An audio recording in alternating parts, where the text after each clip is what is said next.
one of the most, we could say,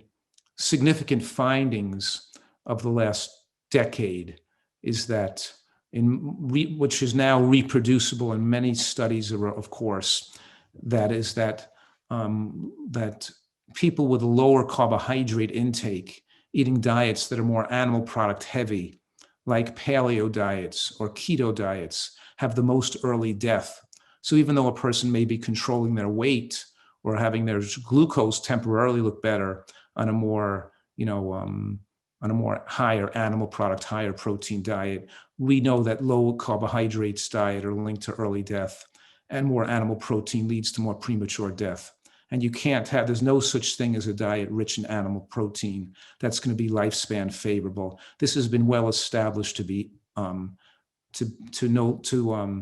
be pretty well accepted with large studies following people for decades, looking at deaths, that more animal protein means more death and more plant protein means longer lifespan. Let me say that one more time, so important for a plant-based community to understand this. And that is, these studies are showing and corroborating each other and showing that more plant protein in the diet, more broccoli, right, more nuts and seeds, more beans, more soybeans, more hemp seeds, more high protein plant foods lead to longer life, and more lower protein plant diets with more, let's say, potato or rice or fruit leads to shorter lifespan. So one of the most consistent and important findings is that we lose protein bioavailability and digestibility as we age, and that moving to a plant-based or even a vegan diet, a totally vegan diet, the idea that we don't have to worry about protein and any combination of food gives us enough protein is not correct. And that vegan diets that pay attention to protein,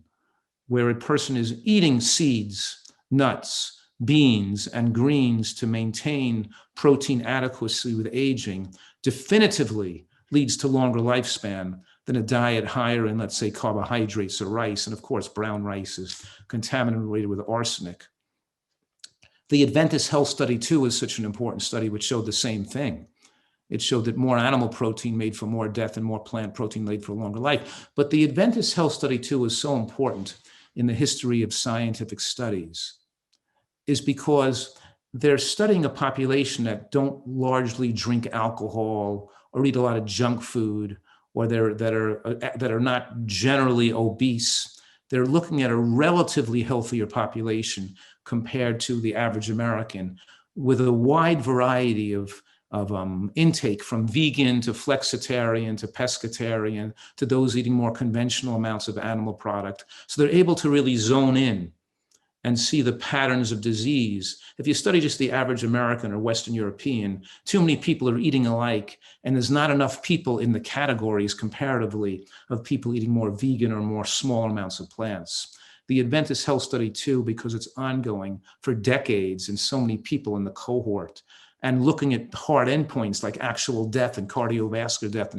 and cancer death, is such an important study, which consistently shows this pattern of more plant protein, especially of bean and green intake, leading to longer life, and even smaller amounts of animal protein,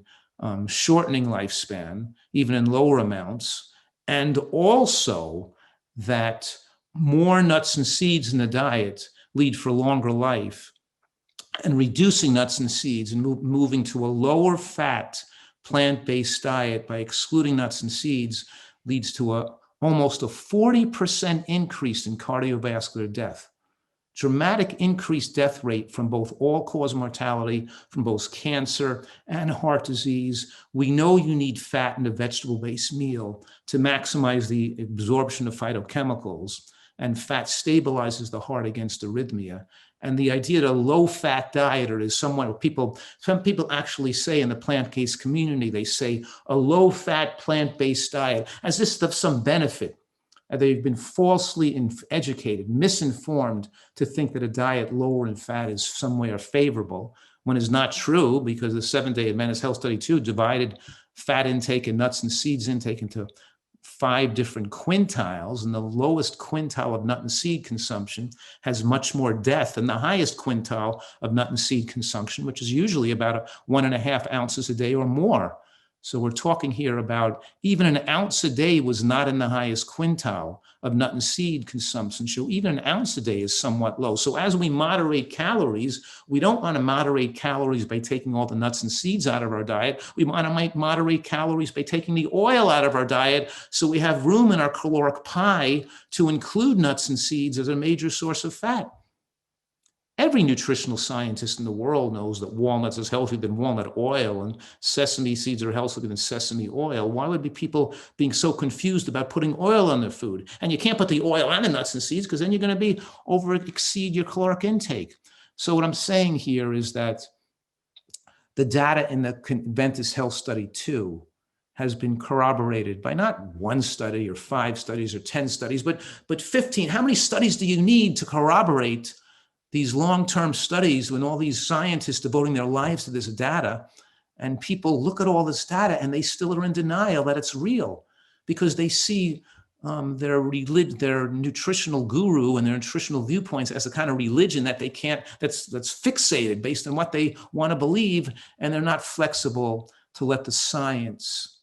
dictate and direct them to what's the healthiest way to live for longevity. So we should be eating more high protein plants. We're talking here lentils, beans, and soybeans in the form of edamame or dried soybeans that you make into chilies and soups and things. Incorporating plant foods that are high in protein are an important part, especially to maximize human health and longevity, especially as we're reducing animal products in the diet to favorable levels or even eliminating them completely because obviously better for the environment, but also because so much pollution, even if you're having small amounts. So we're talking here about using hemp seeds and broccoli and other green vegetables and seeds and nuts, because when we do that and we incorporate these foods in our diet, we get more protein adequacy.